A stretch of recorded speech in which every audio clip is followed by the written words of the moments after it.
রাতটা যেন মন খারাপের রাত ছিল। সকাল হবে আর মেয়েকে দেখতে পাবো না। মেয়ে চলে যাবে ব্যাঙ্গালোর, আবার কবে ছুটি পাবে, আবার কবে মেয়ে আসবে, আবার সেই দিন গোনা, আবার সেই অপেক্ষা। সারা সারা দিন কুটকুট করে এত গল্প করে এত গল্প করে, ছেড়ে থাকতে খুবই কষ্ট হয়। কি করব, আমি তো অনেকবার বারণ করেছিলাম যে পড়তে যাস না, ওইসব দরকার নাই। কিন্তু মেয়ে বলে যে না, আমাকে নিজের পায়ে দাঁড়াতে হবে। আমিও বুঝে দেখলাম সত্যি যা দিনকাল, যে যা পরিস্থিতি, একে শুধু স্বামীতে রোজগার করবে আর বউ বসে খাবে, আমাদের জামানা আর নাই, এই জামানা পাল্টে গেছে। তো এই দেখো, ধনে গুঁড়ো, জিরে গুঁড়ো আর শুকনো লঙ্কার গুঁড়ো ভেজালাম। মাগুর মাছ এনেছে ওর বাবা, ছোট ছোট সাইজের। যেদিন এনেছে মানে শনিবার দিন করতে পাবো না, শনিবার দিন আমরা নিরামিষ খাই। তো আজকে মেয়ে চলে যাচ্ছে, একদিনই হোক, একদিনই খাক। মেয়ে বললো মা, ম্যাগিটাকে চাউমিনের মতন করে করে দেবে। ম্যাগিটাকে ওই জল জল করে ও খেতে ভালোবাসে না একদম, আর ঠান্ডা ম্যাগি তো একদম মুখই দেয় না। তো এইরকম করে যদি শুকনো শুকনো করে চাউমিনের মতন করে দেওয়া হয়, খায়। আর এই দিকে বড় কড়াইটা বসিয়ে দিলাম, ওই দিকে চাউমিনটা হচ্ছে। বড় কড়াইটা বসিয়ে দেওয়ার পেঁপে আলু কেটে রেখেছি।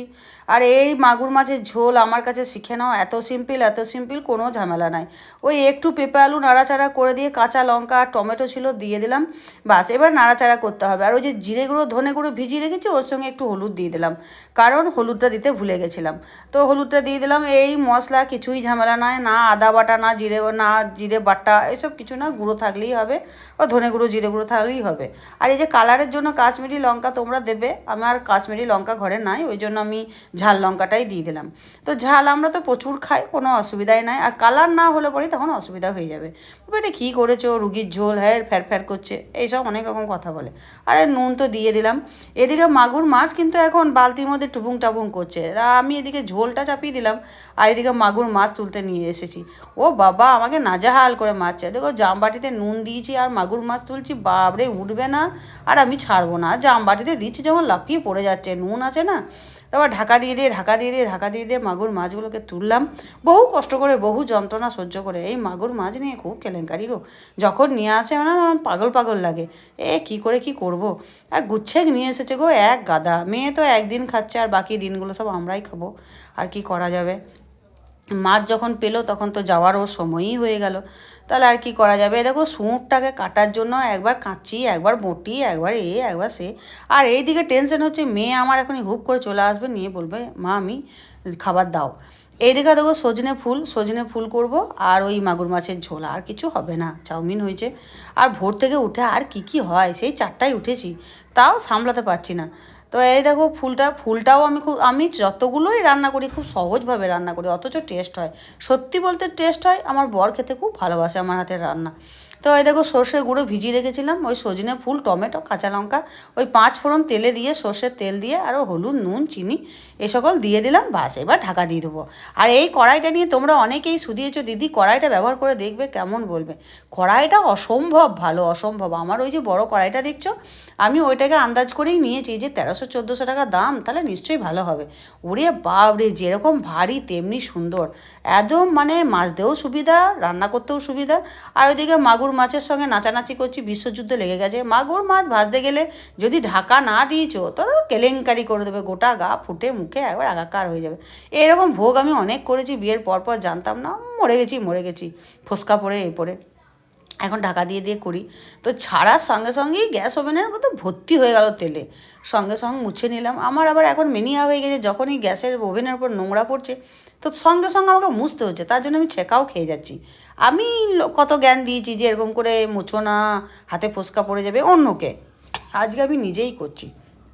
তো এই মাগুর মাছ ঝোলের মধ্যে ছেড়ে দিলাম, ও 20 মিনিট ফুটিয়ে দেবো, মাগুর মাছের কাতও বেরিয়ে যাবে। আর এদিকে সজনে ফুলটা আমার হয়ে গেছে রেডি, এই দেখো নামিয়ে নিলাম। এইদিকে মেয়ে আমার চান করে রেডি হয়ে গেছে, ওই যে মা আমাকে খেতে দিয়ে দাও। আমার মা বসে আছে, দুর্গাপুরে ছিল, দুর্গাপুরে তো সেরকম ঠান্ডা নয়, আর এইখানে বুঝতে পারছে যে কেমন ঠান্ডা।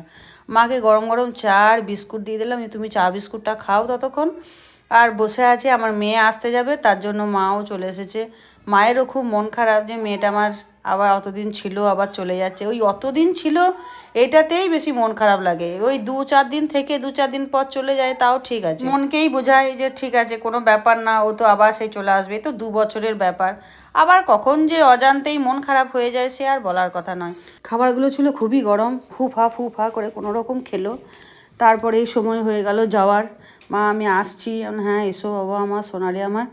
আবার ওইখানে এত খাবারের অসুবিধা, আমাদের ওয়েস্ট বেঙ্গল হলে খাবারের টেস্টটা বেশ একই থাকে, কিন্তু ওখানে সব নানা রকম স্বাদের খাবার, সে পছন্দও করে না, কখনো কারি পাতা, কখনো নারকেল তেলের গন্ধ পায়, কখনো এটা পায়, নানা রকম সমস্যা ওর, নানা রকম মানে খাবারের বিশাল সমস্যা। আর কলেজটাও সেরকম হয়েছে, ছুটি ছাটা নাই, তাও তো 10 দিন ছুটি দিয়েছিল, ও আবার নিজে নিজে 10 দিন করেছে।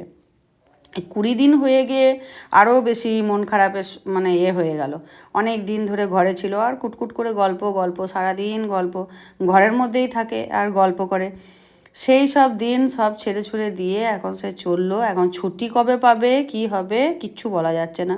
কলেজটাও খুব মানে একদম ছুটি ছাটা নাই। এখন ইন্টার্নশিপ শুরু হবে বলছে, তাও তো পাবে না বলছে, কখন যে আসবো কে জানে, আবার জানি না বাবা।